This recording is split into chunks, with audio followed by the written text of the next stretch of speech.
ప్రభువైన యేసుక్రీస్తు నామములో మీ అందరికీ నా హృదయపూర్వకమైన వందనాలు. దేవుడి దినమంతా మీకు తోడై ఉండి మిమ్మల్ని ఆశీర్వదించును గాక. మీరు వెళ్తున్న మార్గాలలో, మీరు చేస్తున్న చేతి పనులలో, మీరు చేస్తున్న వ్యాపారంలో, ఆత్మ సంబంధంగా, శరీర సంబంధంగా ఈ దినమంతా నా ప్రభు అన్ని విషయాల్లో మీకు క్షేమమును దయచేయును గాక. పరిశుద్ధ గ్రంథంలో నుండి దావీదు రాసిన 26వ కీర్తన మొదటి చరణమును నేను చదువుతా ఉన్నాను. ఈ పరిశుద్ధ గ్రంథమైన బైబిల్ తెరచి చూడండి. యెహోవా, నేను యథార్థవంతుడనే ప్రవర్తించుచున్నాను, నాకు తీర్పు తీర్చుము. దావీదు దేవుని సన్నిధిలోనికి వెళ్ళి, దావీదు రాజుగారు దేవుని సన్నిధిలో ఒక చిన్న ప్రార్థన చేస్తున్నాడు. ఏమని ప్రార్థన చేస్తున్నారు అంటే, తన వ్యక్తిగత జీవితమును గూర్చి, తనలో ఉన్న యథార్థతను గూర్చి, తనలో ఉన్న నమ్మకమును గూర్చి, దేవుని యందలి నమ్మకమే కానివ్వండి, దేవుని యందలి విశ్వాసమే కానివ్వండి, దేవుని యందలి యథార్థమైన బ్రతికే కానివ్వండి, తన వ్యక్తిగత జీవితాన్ని దేవుని ఎదుట నిలబెట్టి దేవునితో చెప్తున్నారు. అయ్యా, నేను ఎంత యథార్థంగా ప్రవర్తించుచున్నానో, నేను ఎంత యథార్థంగా నడిపించబడుతున్నానో నీకు తెలుసు కదా. ఒక్కసారి నాకు తీర్పు తీర్చు. నాలో యథార్థత ఉందా, లేకపోతే నాలో యథార్థత లేదా? నాలో నమ్మకత్వం ఉందా, లేకపోతే నాలో అపనమ్మకం ఏమైనా ఉందా? ఒక్కసారి నీవు నాకు తీర్పు తీర్చవా అని దావీదు రాజుగారు దేవుని సన్నిధిలోనికి వెళ్ళి తన యథార్థమైన జీవితంలో గురించి దేవుని చేతులకు అప్పగిస్తూ తీర్పు తీర్చమని చెప్తున్నారండి. అంటే దావీదు యథార్థంగా ప్రవర్తించుచున్నాడు గనుకనే దావీదు నోట ఈ మాట రాగలిగిందండి. దావీదు నమ్మకంగా ఉన్నాడు గనుకనే దావీదు నోట ఈ మాట రాగలిగింది. నిజమే, ఈ రోజున మనం దేవుని సన్నిధిలోనికి వచ్చి, నాలో యథార్థత ఉందయ్యా, నేను నమ్మకంగా బ్రతుకుతున్నాను అనే మాట మనం దేవునితో చెప్పలేమండి. ఎందుకంటే మన హృదయములో ఎక్కడో అపనమ్మకం, మన హృదయములో ఎక్కడో యథార్థత లేకుండా దేవునికి అవిధేయులుగా బ్రతుకుతున్నాం. యథార్థమైన జీవితం లేక మనము దేవునితో చెప్పలేము నేను యథార్థవంతుడను అని. కానీ ఈ భక్తుడు అంటారు, నేను యథార్థంగా ఉన్నానయ్యా, నేను యథార్థంగా బ్రతుకుతున్నానయ్యా, ఒక్కసారి నాకు తీర్పు తీర్చు, నీ కనుదృష్టి పెట్టి నాకు తీర్పు తీర్చు. దావీదు దేవుని సన్నిధిలోనికి వెళ్ళి ఈ మాట ఎందుకు చెప్పింటారు? దావీదు దేవుని సన్నిధిలోనికి వెళ్ళి ఈ మాట దేవుణ్ణి ఎందుకు అడిగింటారు అంటే, దేవుడు ఎవరు అంటే మనిషి హృదయమును పరిశీలన చేయగలిగిన వాడు. మానవుని హృదయములో ఆలోచన పుట్టక తొలికే ఆయన మానవుని హృదయములో ఆలోచన ఎరగగలిగిన దేవుడు. అందుకే దావీదుకు తెలుసు, నా హృదయమును పరీక్షించగలిగిన దేవుడు ఉన్నారు, నా హృదయమును పరిశోధించగలిగిన దేవుడు ఉన్నారు, నా హృదయములో యథార్థమైన బ్రతుకు ఉందా, యథార్థమైన జీవితము లేదా దాన్ని గమనించగలిగిన దేవుడు ఉన్నారు. మానవుడు నా హృదయాన్ని గమనించకపోవచ్చు, మనిషి నా హృదయమును గురించి తెలియకపోవచ్చు, కానీ నా హృదయములో ఆలోచన పుడుతున్న ఆలోచన ఎరగగలిగిన దేవుడు ఉన్నాడు అని దేవుని యొద్దకు వెళ్ళి దేవుని సన్నిధిలో అడుగుతున్నాడు. నేను అనే మాట, దావీదు రాజు కదా, మనుషులు అందరి ఎదుట యథార్థంగా బ్రతకవచ్చు, మనుషులందరి ఎదుట నమ్మకంగా ఉన్నానని నటించవచ్చు. కానీ దావీదుకు తెలుసండి, నేను మానవులను మోసం చేయొచ్చు, నా ఎదుట నిలబడిన వ్యక్తులను నేను మోసం చేయవచ్చు, నేను యథార్థంగా, నేను నమ్మకంగా, నేను దేవుని యందు విశ్వాసంతో ఉన్నానని ఎదుటి వ్యక్తులు మోసం చేయొచ్చు, కానీ నేను దేవునిని మోసం చేయలేను కదా అని దావీదు దేవుని సన్నిధిలోనికి వెళ్ళి దేవునితో చెప్తున్నారు. ఒక్కసారి నా యథార్థత విషయంలో ఆలోచించయ్యా, నేను ఎంత యథార్థంగా ప్రవర్తించుచున్నానో నీకు తెలుసు కదా, నాకు తీర్పు తీర్చవా అంటున్నాడు దావీదు. దేవుని హృదయంలో కూడా ఉన్న ఆశ ఏంటంటే, నా చేతులతో చేయబడిన వారు, నా పోలికలో తయారు చేయబడిన వ్యక్తులు నేను యథార్థంగా బ్రతికినట్లుగా, నేను యథార్థంగా జీవించినట్లుగా నా పోలికలో తయారు చేయబడిన ఈ మానవులు యథార్థంగా బ్రతకాలని కోరుకునే దేవుడండి, యథార్థంగా జీవించాలని ఆశపడే దేవుడండి. మరి ఆ యథార్థంగా బ్రతకాలి అని కోరుకున్న ఆ దేవుని సన్నిధిలో, ఆ దేవుని ఎదుట మనం యథార్థంగా ఉన్నామా, లేకపోతే యథార్థతను విడిచి మనం ప్రవర్తిస్తున్నామా? నమ్మకంగా ఉన్నామా, లేకపోతే అపనమ్మకమైన జీవితంతో మన మనుగడ ముందుకు తీసుకుని వెళుతున్నామా?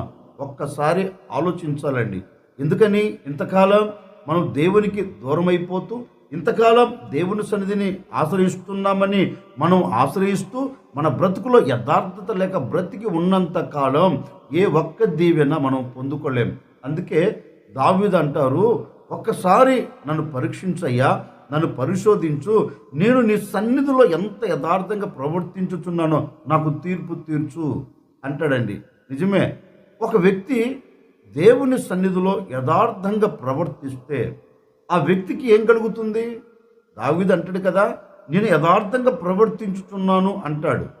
మరి ఒక వ్యక్తి దేవుని సన్నిధిలో యథార్థంగా ప్రవర్తిస్తే, యథార్థమైన బ్రతుకుతో నడిపించబడితే ఆ వ్యక్తికి కలిగే దీవెన ఏంటి? పరిశుద్ధ గ్రంథంలో నుండి రాజుల 2వ గ్రంథం 20వ అధ్యాయం 3వ వాక్యాన్ని నేను చదువుతూ ఉన్నాను. ఈ పరిశుద్ధ గ్రంథమైన బైబిల్ తెరిచి చూడండి. యెహోవా, యథార్థ హృదయుడనై సత్యముతో నీ సన్నిధిని నేను ఎట్లు నడుచుకుంటునో, నీ దృష్టికి అనుకూలముగా సమస్తమును నేను ఎట్లు జరిగించుతునో కృపతో జ్ఞాపకం చేసుకోమని హిజ్కియా కన్నీళ్లు విడుచుచు యెహోవాను ప్రార్థించెను. దైవ సేవకుడు రాజైన హిజ్కియా యొద్దకు వచ్చి హిజ్కియాతో ఒక మాట అన్నాడు.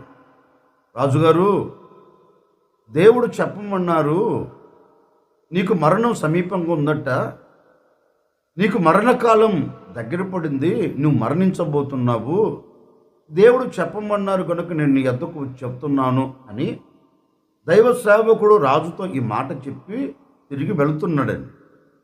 అంతలో రాజైన హిజ్కియా చేసిన పని ఏంటంటే, తిన్నగా దేవుని సన్నిధిలోనికి వెళ్ళాడు. తిన్నగా దేవుని సన్నిధిలోనికి వెళ్ళి దేవుని పాదాలు పట్టుకొని దేవుని సన్నిధిలో ఒక చిన్న ప్రార్థన చేస్తున్నాడు. ఏమని ప్రార్థన చేస్తున్నాడు అంటే, ఆయన చేసిన కార్యాల గురించి దేవుని సన్నిధిలో చెప్పట్లేదండి. నేను రాజ్యం కొరకు ఇంత ప్రయాసపడ్డానయ్యా, ఈ రాజ్యంలో ఉన్న మనుషుల కొరకు ఇంత కష్టపడ్డాను, ఇవన్నీ ఏం చెప్పట్లేదండి. దేవుని సన్నిధిలోనికి వెళ్ళాడు, తన్ను తాను తగ్గించుకున్నాడు, దేవుని పాదాలు పట్టుకున్నాడు. దేవుని పాదాలు పట్టుకొని దేవునితో ఒక శ్రేష్టమైన మాట చెబుతున్నాడు. అయ్యా, నేను బ్రతికిన దినాళ్ళు, నేను నీ సన్నిధిని ఆశ్రయించినది మొదలుకొని ఈ క్షణము వరకు, నేను నిన్ను నమ్ముకున్నది మొదలుకొని, నీ మీద ఆధారపడినది మొదలుకొని ఈ క్షణము వరకు నేను ఎంత యథార్థముగా ప్రవర్తించుచున్నానో సమస్తము నీకు తెలుసు కదా. నీ సన్నిధిలో నేను ఎట్లు బ్రతికానో, నీ సన్నిధిలో నేను ఎట్లు నడిపించబడుతున్నానో, నీ సన్నిధిలో ఎంత యథార్థంగా ఎంత న్యాయబద్ధంగా నడిపించబడుతున్నానో సమస్తమును చూస్తున్నావు కదా, సమస్తమును ఎరిగిన దేవుడవు కదా. ఒక్కసారి నన్ను జ్ఞాపకం చేసుకోకపోయావా?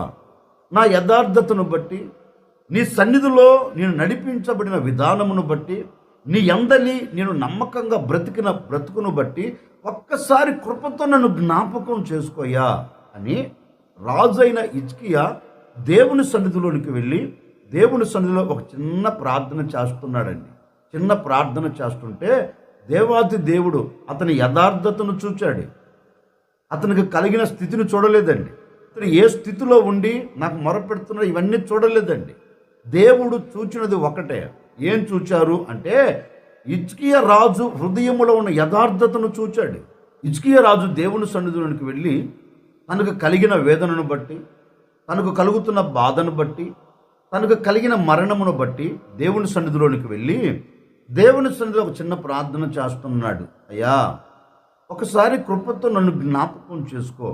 నీ కృప లేకపోతే నేను బ్రతకలేను, నీ కృప లేకపోతే నాకు మనుగడ లేదు, నీ కృప లేకపోతే నేను జీవించలేను. కనుక నేను ఎంత యథార్థంగా ప్రవర్తించుచు నీ సన్నిధిలో బ్రతుకుతున్నానో నీకు సమస్తం తెలుసు కదా. నీ సన్నిధిలో నేను ఎంత నమ్మకంగా జీవిస్తున్నానో సమస్తం నీవు ఎరిగిన దేవుడవు కదా. ఒక్కసారి నన్ను కృపతో జ్ఞాపకం చేసుకో అని యథార్థత విషయంలో దేవుని సన్నిధిలోనికి వెళ్ళి తన యథార్థతను దేవునితో చెప్తున్నాడు. ఆ రోజు దావీదు చెప్పినట్లుగానే దావీదు దేవుని సన్నిధిలోనికి వెళ్ళి నేను యథార్థంగా ప్రవర్తించుచున్నాను అన్నట్లుగా ఈ హిజ్కియా రాజు కూడా దేవుని సన్నిధిలోనికి వెళ్ళి దేవుని పాదాలు పట్టుకొని ఒకటి అంటున్నాడు, యథార్థంగా నేను ప్రవర్తించుచున్నాను కదా, యథార్థంగా నీ సన్నిధిలో నేను నడిపించబడుతున్నాను కదా, ఎక్కడ నేను అన్యాయం చేయలేదే, ఎక్కడ నేను యథార్థతను విడిచి తిరగలేదే, నేను నీ సన్నిధిలో నమ్మకంగా జీవిస్తున్నాను కదా, మరి ఒక్కసారి నా యథార్థతను బట్టి నీ సన్నిధిలో నడిపించబడుతున్న విధానమును బట్టి ఒక్కసారి నన్ను కృపతో జ్ఞాపకము చేసుకో అని ఈ హిజ్కియా రాజు దేవుని సన్నిధిలోనికి వెళ్ళి కన్నీరు కార్చినట్లుగా ప్రార్థించినట్లుగా లేఖనము చెప్తుందండి. దేవుడు అతడు చేస్తున్న ప్రార్థనను విన్నాడు. ఏ ప్రార్థన? యథార్థమైన ప్రార్థన అండి. యథార్థతను విడిచిన ప్రార్థన కాదు, నమ్మకత్వమైన ప్రార్థన. నమ్మకత్వం లేని ప్రార్థన కాదు, ఏదో చెయ్యాలి అన్నట్లుగా కాదండి. తనకు కలిగిన బాధను బట్టి దేవుని సన్నిధిలో బ్రతికిన యథార్థతను బట్టి దేవుని యొద్దకు వెళ్ళి ఒకటే అడుగుతున్నాడు, నా యథార్థతను చూడు, నా యథార్థతను బట్టైనా నాకు మేలు చేయవా, నా యథార్థతను బట్టైనా నాకు ఆరోగ్యం ఇవ్వవా, నా యథార్థతను బట్టైనా నా ఈ మరణాన్ని తీసివేయవా అని రాజు దేవుని సన్నిధిలోకి వెళ్ళి ప్రార్థన చేస్తుంటానండి. దేవుడు అతను యథార్థతను చూచాడు. మన దేవుడు ఎవరు అంటే యథార్థతను ప్రేమించగలిగిన వాడు, యథార్థవంతుల మీద కనుదృష్టి నిలబెట్టగలిగిన వాడు మన దేవుడు.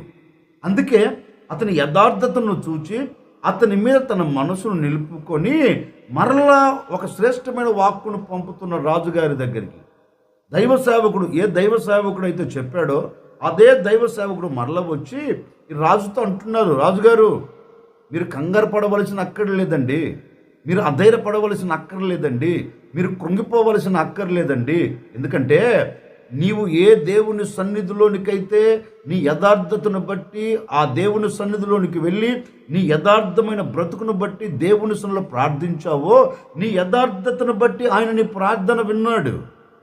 నీ నమ్మకత్వాన్ని బట్టి ఆయన నీ పరిస్థితిని చూచాడు. నీ యథార్థమైన జీవితంను బట్టి నువ్వు కారుస్తున్న ఆ కన్నీళ్లను ఆయన చూచాడు. చూచిన దేవుడు నీతో చెప్పమన్నారు అని ఈ దైవ సేవకుడు రాజుగారితో చెప్తున్నారు. భయపడవలసిన అక్కర్లేదు, నిశ్చయముగా ఆయన నీ ప్రార్థన అంగీకరించి ఉన్నాడు, ఆయన నీ కన్నీరు చూచి ఉన్నాడు, నీవు కన్నీళ్లు విడుచుట ఆయన చూచాడు, నీ ప్రార్థన ఆయన విన్నాడు, గనుక ఆయన తప్పక నిన్ను బాగు చేయబోతూ ఉన్నారు. ఆయన నిన్ను బాగు చేయబోతూ ఉన్నారు. నీ యథార్థతను బట్టి నీ మీద మోపబడిన మరణమునైనా కొట్టివేయబోతూ ఉన్నారు. ఆయన కొట్టివేసి ఉన్నారు. ఆయన నీతో చెప్పమన్నారు, నీ ప్రార్థన నేను విన్నాను అని, నీ కన్నీరు నేను చూచాను అని, నేను నిన్ను బాగు చేస్తాను అని ఆయన నీతో చెప్పమన్నారు. కనుక నువ్వు ధైర్యముగా ఉండు అని మరలా దైవ సేవకుడు వచ్చి రాజుగారితో చెప్పినట్లుగా లేఖనంలో చక్కగా రాయబడిందండి. నిజమే, ఈ రాజుగారు యథార్థంగా ప్రవర్తిస్తున్న ఆ ప్రవర్తనను బట్టి సాక్షాత్తుగా దేవుడు అతని యథార్థతను చూచి 15 సంవత్సరం ఆయుష్ని పొడిగించాడండి. అంటే అతని మీద మోపబడిన మరణాన్ని రద్దు చేశాడు. అతని జీవితంలో అద్భుతమైన కార్యం జరిగించాడు. అతని కంట కన్నీరు లేకుండా తుడిచివేశాడు. అతని హృదయంలో ఆనందాన్ని కలగచేశాడు. కారణం ఏంటి అంటే అతడు దేవుని సన్నిధిలో యథార్థంగా ప్రవర్తిస్తూ వస్తున్నందువలన దేవుడు అతనిని జ్ఞాపకము చేసుకొని అతని కంట కన్నీరు లేకుండా తుడిచివేశాడు. అతని శరీరంలో ఆరోగ్యము దయచేశాడు. అతని బాగు చేశాడు. అతని దినాలను పొడిగించాడు. అతని జీవితపు మనుగడ ఆశీర్వాదకరంగా ముందుకు తీసుకొని వెళ్ళాడు. కారణం ఏంటి అంటే లేఖనం ఉంటుంది, అతడు యథార్థంగా ప్రవర్తిస్తున్నందువలన ఆ యథార్థతను బట్టి దేవుడు అతని పట్ల అద్భుతం చేశాడు. ఓ సేవకుడిగా ఈ ఉదయకాల సమయంలో నేను కూడా మీతో చెప్పాలి అనుకున్న నా దేవుని సందేశం ఏంటి అంటే, బహుశా ఈ క్షణం వరకు, ఈ నిమిషం వరకు, ఈ మాటలు వింటున్న ఈ క్షణం వరకు ఒకవేళ నీవు యథార్థమైన బ్రతుకు లేక యథార్థతను విడిచి నమ్మకమైన జీవితము లేకుండా అపనమ్మకమైన బ్రతుకుతో ఊగిసలాడుతున్నావేమో నాకు తెలియదండి. నీ కుటుంబంలో యథార్థత లేక, నీ సంఘములో యథార్థత లేక, నీ బ్రతుకులో యథార్థత లేక ఈనాటి వరకు సమస్తం నీకు దూరం అయిపోతూ కన్నీరు కారుస్తున్నావేమో. ఒక్కసారి ఆలోచించి ఈ దినము నీవు ఒక నిర్ణయం తీసుకొని నీవు దేవుని సన్నిధిలో యథార్థంగా నడిపించబడగలిగితే, నీవు దేవుని సన్నిధిలో యథార్థమైన వ్యక్తిగా నీవు ముందుకు సాగి వెళ్ళగలిగితే, నీ అపనమ్మకాన్ని తీసివేసుకొని నీ మనసు దేవుని మీద నిలుపుకొని నీవు దేవుని సన్నిధిలో యథార్థవంతుడిగా, నీవు దేవుని సన్నిధిలో యథార్థవంతురాలిగా నీవు అడుగులు వేయగలిగితే, ఈ క్షణం వరకు నువ్వు చూచిన కన్నీరు కావచ్చు, ఈ క్షణం వరకు నీవు చూచిన పరిస్థితులు కావచ్చు, ఈ క్షణం వరకు నువ్వు ఎదుర్కొంటున్న ఆటంకాలు కావచ్చు, ఈ క్షణము వరకు నువ్వు పడుతున్న ప్రయాసంలో కావచ్చు, ఏదైనా కావచ్చు. ఒకవేళ వేదన కలుగుతూ కన్నీళ్ళ మధ్యలో నీ జీవితపు మనుగడ సాగించుకుంటూ వెళుతున్నావేమో, నాకు తెలియదండి. ఈ ఉదయకాల సమయంలో ఒక సేవకుడిగా మీతో చెబుతున్నాను, యథార్థంగా నీవు దేవుని సన్నిధిలో ప్రవర్తించగలిగితే, యథార్థవంతుడిగా యథార్థవంతురాలిగా నీవు దేవుని సన్నిధిలో నిలబడగలిగితే, ఈ దినము నుండి నా ప్రభు నీ మీద మోపబడిన ఆటంకాలన్నింటినీ కొట్టివేయబోతూ ఉన్నాడు, ఆటంకాలన్నింటినీ తీసివేయబోతూ ఉన్నాడు. నీవు సమాజంలో ఆశీర్వాదకరంగా నిలబడినట్లుగా, నీవు సమాజంలో దీవెనకరంగా మలచబడినట్లుగా, నీవు సమాజంలో దీవెనకు నాంది పలుకున్నట్లుగా, నీ కంట కన్నీరు లేకుండా, నీ మనసులో వేదన లేకుండా, నీ కుటుంబంలో అసమాధానం లేకుండా నా దేవుడు ఈ దినము ఒక అద్భుతమైన కార్యం జరిగించబోతూ ఉన్నాడు. ఈరోజు విశ్వసించి నీ హృదయంలో యథార్థతను కోరుకోగలిగితే, ఈరోజు విశ్వసించి నీవు దేవుని సన్నిధిలో యథార్థమైన ప్రవర్తనతో నువ్వు నడిపించబడగలిగితే, నిశ్చయముగా మాట ఇచ్చిన దేవుడు మాట తప్పకుండా నీ పట్ల కార్యం జరిగించబోతూ ఉన్నాడు. ఈ దినము మొదలుకొని ఆయన నీతో కూడా నిలిచి, నీతో కూడా నలిచి, నీతో కూడా ఉండి నీ కుటుంబాన్ని దీవెనకరంగా నా దేవుడు మార్చబోతూ ఉన్నారు. గనుక నీవు ఈ ఉదయకాల సమయంలో యథార్థమైన బ్రతుకుతో నడిపించబడాలని నీవు మనసారా కోరుకోగలిగితే, నీవు మనసారా ఆశపడగలిగితే, నిశ్చయముగా నా ప్రభు నీ యథార్థతను బట్టి నీకు ఆరోగ్యం దయచేయబోతూ ఉన్నాడు. నీ యథార్థతను బట్టి నీ కుటుంబానికి క్షేమం దయచేయబోతూ ఉన్నాడు. నీ యథార్థతను బట్టి నీ చేతి పన్ను ఆశీర్వదించబోతూ ఉన్నాడు. నీ యథార్థతను బట్టి నువ్వు చేస్తున్న ఉద్యోగంలో ప్రమోషన్ కలగ చేయబోతూ ఉన్నాడు. నీ యథార్థతను బట్టి నీ చదువుల రంగాల్లో నా దేవుడు జయములు కలగ చేయబోతూ ఉన్నాడు. నీ యథార్థతను బట్టి నా ప్రభు పరలోక పట్టణమును నీకు అప్పగించబోతూ ఉన్నాడు. గనుక నీవు ఇది మొదలుకొని యథార్థంగా నీవు దేవుని సన్నిధిలో ప్రవర్తించగలిగితే, నిశ్చయముగా శ్రేష్టమైన ప్రతి ఈవి నీవు పొందేదవుగాక మనసారా కోరుకుంటున్నానండి. ఈ దినము నుండి నువ్వు యథార్థమైన ప్రవర్తనతో నీవు ప్రవర్తించగలిగితే, యథార్థమైన మనసుతో నువ్వు నడిపించబడగలిగితే, నీకు క్షేమం కలగబోతుంది, నీకు ఆరోగ్యం కలగబోతుంది, నీకు నెమ్మది కలగబోతుంది, నీ కుటుంబంలో సమాధానం నిలిచి ఉండబోతుంది, ఆటంకాలు తొలగిపోతున్నాయి. ఆశీర్వాదకరమైన మార్గాలలో నా ప్రభు చెయ్యి పట్టుకొని మిమ్మల్ని అందరినీ నడిపించబోతూ ఉన్నాడు. ఈ దినమంతా నీవు యథార్థంగా బ్రతుకుదువుగాక. ఈ బ్రతుకు దినములన్నిట యథార్థమైన ప్రవర్తనతో నువ్వు సాగి వెళ్ళుదువుగాక. తలలు వంచండి. వచ్చిన ప్రార్థన. ఆశ్చర్యకరుడా మీకు స్తోత్రాలు చెల్లిస్తూ ఉన్నాము తండ్రి. మీరంతైనా సర్వశక్తి కలిగిన దేవుడు. గడిచిన దినాలన్నిట మీ సురక్షిత రెక్కల నీడలు మీరు మమ్మల్ని దాచి క్షేమమును మీరు కలగచేస్తూ వచ్చారు. మరొక దినాన్ని మీరు మాకు దయాకిరీటముగా ధరింపచేశారు. ఈ దినమంతా నాయన మీ సన్నిధిని మాతో కూడా నిలబెట్టండి. నిజమే, మేము నీ సన్నిధిలో యథార్థంగా ప్రవర్తించగలిగితే మా కన్నీరు, మా కష్టం, మా వేదనలన్నీ తీసివేస్తున్న మాట ఇచ్చి ఉన్నారు. నిజమే, నీ సన్నిధిలో ఇది మొదలుకొని యథార్థంగా ప్రవర్తిస్తాం నాయన. మాకు దీవెన కలుగునట్లుగా, మాకు మేలు కలుగునట్లుగా, మేము ఆశీర్వాదకరంగా నడిపించబడినట్లుగా మీరు సహాయం చేయండి. మీరు మాతో ఉండండి, మాతో నిలిచి కార్యాలు మీరు జరిగించి ఈ మాటలు విన్న ప్రతి కుటుంబాన్ని కూడా మీరు దీవించి ఆశీర్వదించి నానాటికి బలాభివృద్ధిని కలగ చేయమని యేసు నామములో అడిగి వేడుకొనుచున్నాము తండ్రి. ఆమెన్. ఈ దినమంతా నా ప్రభు మీకు తోడై ఉండి మీరు చేస్తున్న వ్యాపారంలో, చేస్తున్న చేతి పనిలో, చేస్తున్న ఉద్యోగాలలో మీ యథార్థతను బట్టి మీ కుటుంబాలన్నిటినీ నా ప్రభు ఆశీర్వదించునుగాక. ఆమెన్.